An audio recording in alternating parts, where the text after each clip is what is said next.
Dear students, in this video we are going to discuss about the box model in CSS. Box model. Virtually all documents have borders with various styles such as color and mood. The amount of space between the content of an element and its border is known as padding, and can be specified as well as the space between border and adjacent element is known as the margin, and this type of model is called box model. So we are having a figure in the slide. In the figure we can see that the orange color area is our content area. So the distance from this orange color to this navy blue color. So this distance is termed as padding. Then the distance from border towards the outer edge or an adjacent element, from border to outer element, and that area is termed as, that gap is termed as margin. The amount of space between the content of an element and its border is known as padding. That is the distance from border to the content data. The space between border and adjacent element is termed as margin. That is the distance from outer edge towards the border. And this modeling is termed as box model. Now we will see what is border and how we can set border properties. In HTML, every element has a border style property which controls the element's border, and we can also specify the style of the border. There are different types of border styles, among them dotted, dashed, solid and double. These are the possible border styles: dotted, dashed, solid and double. Default value for border style is none. That is no border, elements that are having no borders. The border style of one particular side of an element can be set with border top style, border bottom style, border left side or border right side. Then border width property is there, which is used to specify the thickness of a border. The possible values that can be taken by border width property are thin, medium, thick or a length value which is represented in pixels. Setting border width means setting the thickness of all the sides of an element. The width of one border of an element can be specified with border top width, border bottom width, border left width and border right width.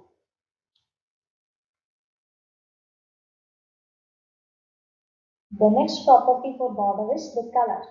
The border color can be set using border color property.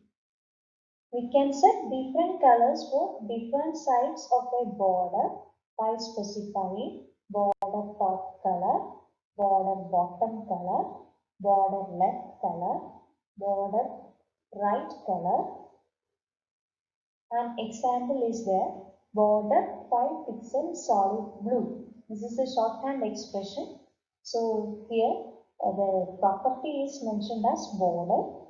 Then 5 pixel means the border width, solid, that means the border style is solid type and the color of the border is blue. Now another example is that the cells of a table can have borders like this: TD, TH, border, thin, solid, black. So the table data as well as table header tags are having the same property value list. For border, thin border is needed, which is of solid black color. In many cases, we just want one border between table cells rather than the default double borders that result from this specification. The right border of one cell and left border of a neighboring cell to the right together form a double border. To get just one border between the table cells, we have to set the table property border collapse. Border collapse, and it takes the value collapse. So for border, we studied about border style, then border top style, border bottom style, border left style, border right style. Then comes border width property. We can specify the width of borders sidewise, border top width, border bottom width, border left width, border right width, likewise. Then another property is border color property, border top color, border bottom color, likewise. And one more property is a border collapse. So in order to make a single border between the cells of a table, we have to specify border collapse property with value collapse. Margins and paddings. We already discussed about what is padding and what is margin. Padding means the amount of space between content of an element and its border. Margin means the distance from outer edge towards the border. In this case, the situation is that when there is no border, then the margin plus the padding is the space between content of an element and its neighbors.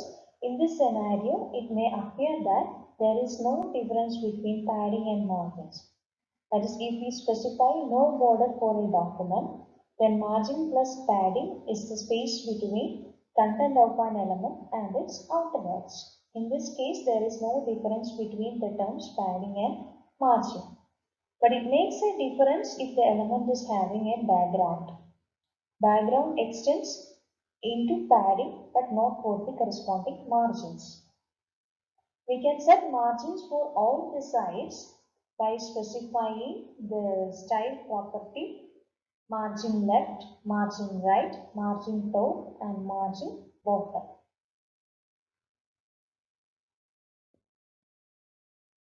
This matching properties can have the possible values like auto, length, percentage, inherit. Auto means the browser automatically calculates the margin. Length means the value should be specified in terms of pixels, points or centimeters. Then percentage specifies a margin in percentage of the width of the containing element. Then inherit, it specifies that the margin should be inherited from the parent element. We can shorten the code by specifying the property margin. Here an example is there. P margin 100 pixel, 150 pixel, 100 pixel, 80 pixel. So this margin is a shortened property. Then it can have four values. Here four values are there. So it will be considered as first value should be taken for top margin, second value taken for right margin, third value taken for bottom margin, and last value taken for left margin. Top, right, bottom, left. So if the margin property is having three values, for example, P margin 25 pixel, 50 pixel, and 75 pixel only. So in that case, the first value is considered for top margin, second value is considered for right and left margin, and third value is considered for bottom margin. If the margin property has two values, margin 25 pixel and 50 pixel, so the first value should be considered for top and bottom margins, and the second value is considered for left and right margins. If the margin property has one value, margin 25 pixel, then all the four sides of the corresponding document is having equal margin, that is 25 pixels. Now we see the details regarding padding. Padding means it is space between content and border. The padding clears an area around the content of an element. There are CSS properties for setting the padding for each side of an element. Padding top, padding right, padding bottom, padding left. Like margins, this padding properties can have values like length, percentage, inherit. Length means we can specify the padding top in pixels, points or centimeters, or we can specify it in percentage values, specifies a padding in percentage of the width of the containing element, or we can inherit, specifies that the padding value is inherited from the parent element. Here also the padding, for setting the padding, four values are needed: padding top, padding right, padding bottom, padding left. So instead of specifying all these properties, there is a shorthand property called padding. So the example we can see P padding 50 pixel, 30 pixel, 50 pixel, 80 pixel. So first value is considered for padding top, second value considered for padding right, third value is considered as padding bottom, and fourth value is considered as padding left. So we already mentioned the case related to four values. Now comes the padding property with three values. Example is a padding 25 pixel, 50 pixel, 75 pixel. So first value is considered for top padding. Second value is considered for left and right paddings. Third value is considered for bottom padding. If the padding property has two values, padding 25 pixel, 50 pixel, then what happens is first value is considered for top padding and bottom padding. Second value is considered for right and left paddings. If the padding property has only one value, then that padding value is applicable for all the four sides.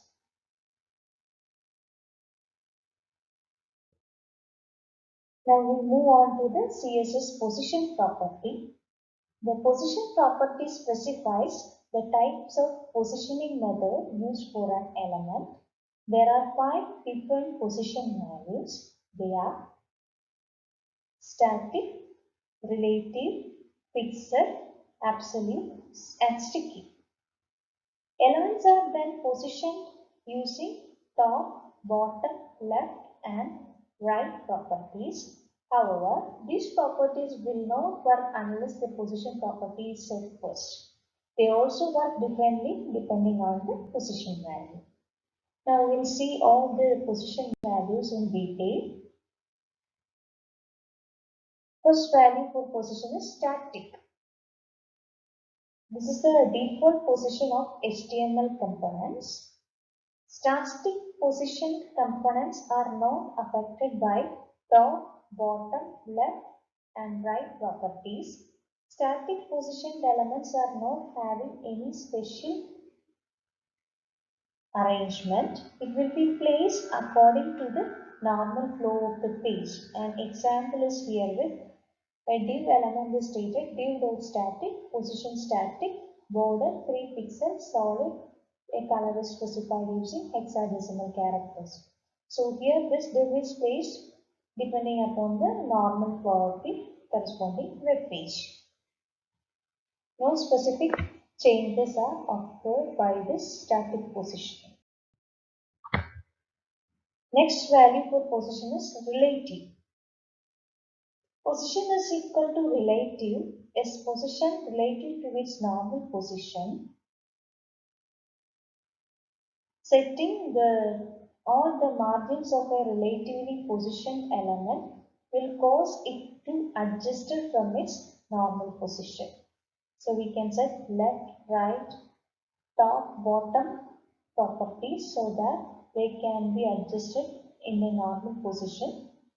No other contents can be fitted into the gap between or gap created by the corresponding element. So there are some gaps in between the left towards the element, but it will not be filled with any other values. An example is there, div dot relative, position relative, left value is specified 30 pixel and border 3 pixel solid and a hexadecimal color is there. So position is relative. Position is having the value relative. It means that the component is position relative to its normal position by specifying the top right, bottom left properties. Next value for position is fixed. An element with position fixed value is position relative to the viewport, which means it always stays in the same place even if the page is scrolled. The top, right, bottom and left properties are used to positioning the element. A fixed element does not leave a gap in the page where it would normally have been located. Now we are having an example. Inside the example, a div is considered as a fixed element and it is fixed as the lower right corner of the page. Here the position is fixed, bottom 0, right 0, width is 300 pixel and border is there 3 pixel solid and having hexadecimal color.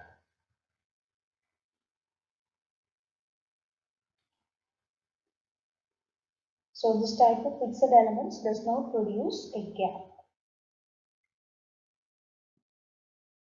The next value for position is absolute. An element with position absolute is position relative to the nearest ancestor. If no position ancestors are there, it uses the body of the document and move along with page scrolling. A position element is one whose position is anything except static. So here there is example for position absolute. So this position absolute property is taken by a selector and the thing is that the corresponding element should be positioned relative to the ancestor. Here an example is the div absolute, position absolute, top 80 pixel, right 0, width 200 pixel, height 100 pixel, border 3 pixel, solid and color is there. In the previous ancestor is div relative, position relative, width 400, height 200, border 3 pixel, solid, a color is there. So the new will be position relative. The new div will be with style specification absolute will be placed relative to the previous relative div.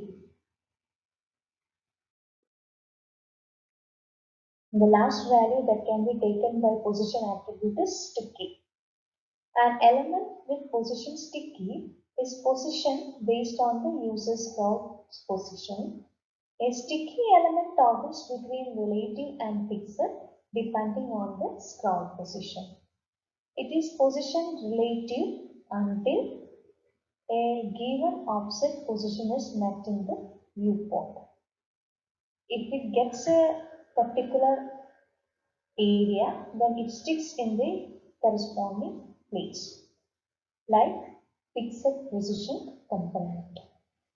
An example is there for specifying the sticky position. Div sticky, then position WebKit sticky is used for Safari, then top 0, background color green and border is specified. So in this video we discussed about box model and the positioning that can be used in CSS elements. Hope you enjoyed.